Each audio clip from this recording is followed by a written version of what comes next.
अस्सलाम वालेकुम एवरीवन, कैसे हैं आप सब लोग। आज की इस वीडियो में हम देखेंगे साइंटिफिक नोटेशंस की डेफिनेशन होती क्या है, बेसिकली ये होता क्या है और इसको किस तरीके से सॉल्व किया जाता है। Scientific notation basically scientific term है जिसको साइंसदान जो होते हैं वो अपने इजी आसानी के लिए जो उन नंबर्स को लिखते हैं। For example in maths term scientific notations वो नोटेशंस होती हैं जिसमें हम किसी भी नंबर, किसी भी लार्ज नंबर को या किसी भी स्मॉल नंबर को अपने तरीके से लिख सकते हैं।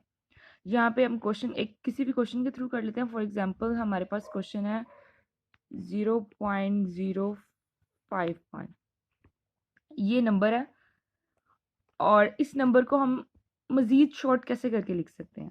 तो इसको लिखने का एक तरीका ये है, इसको लिख करने के बेसिकली दो तरीके हैं। मैं आपको एक तरीका बताती हूँ।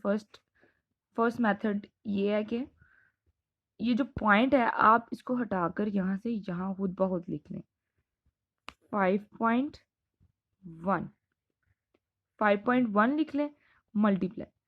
साइंटिफिक नोटेशंस को जब हम लिखते हैं शॉर्ट फॉर्म में, बेसिकली साइंटिफिक नोटेशन का मतलब यही होता है किसी भी लार्ज नंबर को, किसी भी लार्ज वैल्यू को या किसी भी स्मॉल वैल्यू, क्योंकि ये इतनी लार्ज नहीं है, छोटी सी वैल्यू है, इसको हम अपने तरीके से अपनी आसानी के लिए लिख सकें। तो ये 10 के साथ लिखा जाता है, 10 के साथ। तो अब 5.1 मल्टीप्लाई बाई 10, ये अब शॉर्ट कैसे होगा। अब ये देखिए पॉइंट से यहाँ पे ना वैल्यू से पहले जीरोस थे।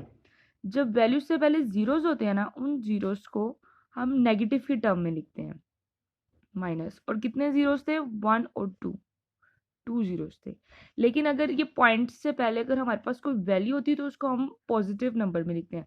जब भी जीरोस में आ जाती है वैल्यू तो उसको हम नेगेटिव टर्म में लिखते हैं -2।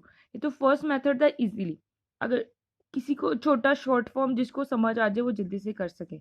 लेकिन अगर जैसे कि आपके पास टाइम तो हो रहा है, लेकिन अगर आपको ये मेथड समझ नहीं आ रहा तो इसको करने का एक और तरीका है, वो ये है पहले आपने क्वेश्चन लिख लिया अपना नीचे।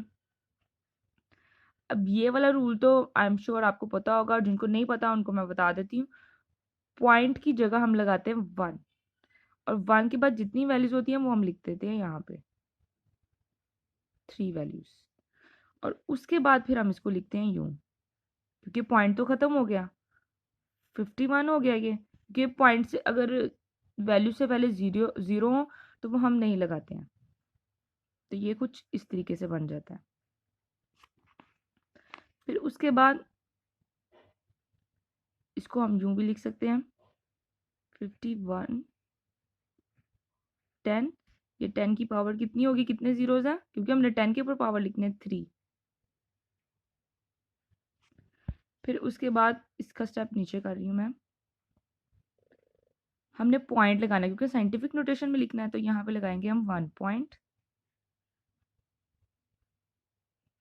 जब हम पॉइंट लगाएंगे तो ये पॉइंट के बाद कितनी वैल्यूज है 1, तो यहाँ आ जाएगा 1। फिर उसके बाद मल्टीप्लाई। जब कोई चीज़ डिवाइड हो रही होती है हम उसको ऊपर लेकर जाते हैं तो वो क्या होती है, माइनस। फिर इसको हम इस तरीके से लिखेंगे 5.1 मल्टीप्लाई बाय 10 1। अब ये देखें ये दोनों की 10 की पावर 10 सेम है, 10 को हमने कॉमन ले लिया और इनकी पावर्स ऊपर हो जाएंगी प्लस। जब कोई चीज़ मल्टीप्लाई हो रही होती है उसकी पावर होती है प्लस, यहाँ प्लस लिखेंगे। और ये -3 था तो इसको हम ब्रैकेट में लिख लेते हैं। फिर उसके बाद 5.1 मल्टीप्लाई 10 1 प्लस माइनस -3 5.1 मल्टीप्लाई 10 1 -2 1 -3 -2। ये देखें ये आ गया हमारा आंसर। इस तरीके से हम आंसर निकाल सकते हैं, जबकि ऊपर हमने जस्ट छोटा सा ये एक लाइन का आंसर निकाला था। तो अगर किसी को ये चीज़ समझ आ जाए तो इस तरीके से कर सकते हैं, और अगर ना समझ आए तो वो इस तरीके से भी कर सकते हैं। I hope you like the video. If you like my video please like and share, please like and share.